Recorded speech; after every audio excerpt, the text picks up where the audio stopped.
Please go follow Jay Scruggs 24/7 on Twitter. That's where I got all these highlights from. He did a really good job. He went to the Westwood game and recorded Kavian Bryant. He's a Texas reporter, so if you're a Texas fan or even if you just want to follow Kavian Bryant, please go check his Twitter out, Jay Scruggs 24/7. Anyways, talk about Kavian Bryant. I watched his sophomore film on my channel to mixed reviews. A lot of people heard my opinion on it and got kind of pissed off because they thought I was holding him to a higher standard that he ought to be held to.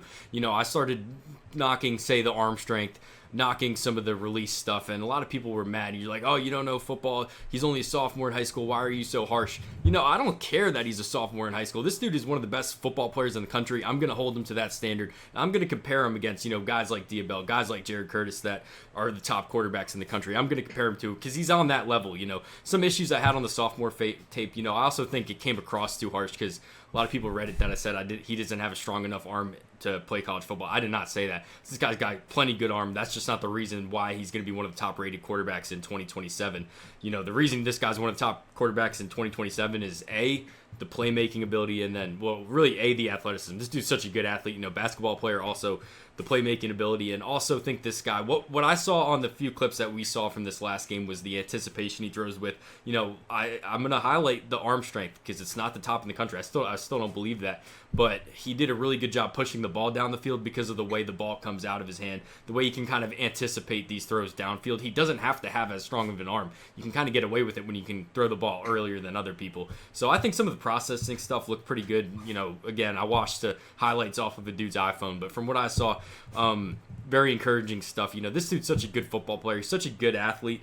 And I'm just very excited to watch him grow as a passer because I know he will. From the freshman year to the sophomore year highlights, he became a better passer. From the sophomore year highlight tapes to this first game of the junior year, from what I can tell, he's already a better passer. So I really am buying Kavian Bryant long term. One thing that really is encouraging that I'll tell you right now, and this is another thing that I kind of predicted, but I'm not trying to give myself credit or whatever. 6'1.5", 180. That's what we got listed on 24/7. This guy looks heavier than 180. I think he put on a lot of muscle, a lot of weight, just a lot of mass after his sophomore year going into his junior year. That's going to help him a lot because this dude's going to run the hell out of the ball. You see how electric he is with the ball in his hands.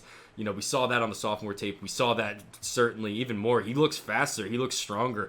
Looks quicker on the junior tape, the game that we just watched. So that's really encouraging because he's going to have that weight to kind of take on hits because this dude deserves a whole lot of carries in college football. Now, to talk about the actual recruiting and not the scouting, the recruiting, where do I think he's going to end up? Texas is the favorite right now. Everything you read, it's all Texas, all Texas.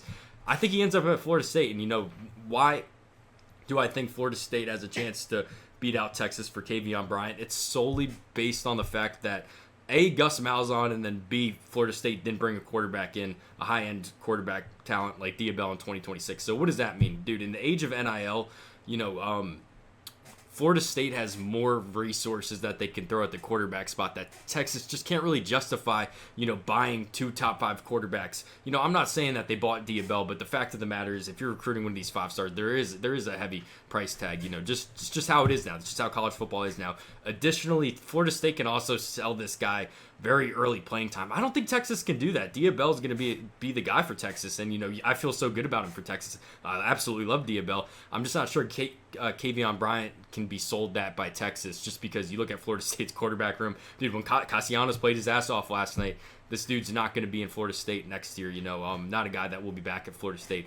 Florida State also doesn't really have those Diabells, even KJ Lacey. They don't have guys on the roster. So I think Florida State's going to be in a position where they're a bit more desperate for a quarterback compared to Texas. So I think that's why in the long run we might see him end up at Florida State. But, Texas certainly in the running. I know they're taking this guy very seriously. And then as the junior year film, it's going to be even better. But Kavian Bryant just fits what Gus Malzahn does offensively to a T. He was at the Florida State-Alabama game. He saw the way Gus Malzahn used Tommy Castellanos. Dude, imagine Kavian Bryant in that offense. Castellanos turned himself into a really good college football quarterback. Very excited to watch him. Kavian Bryant, starting in that system, kind of growing around that. It's very exciting to think about, but, we'll see. It's really down the road. This dude's a 2027 quarterback at the end of the day. A lot of things can change, but really excited to follow his career going forward. Thanks for watching. You guys let me know what you think.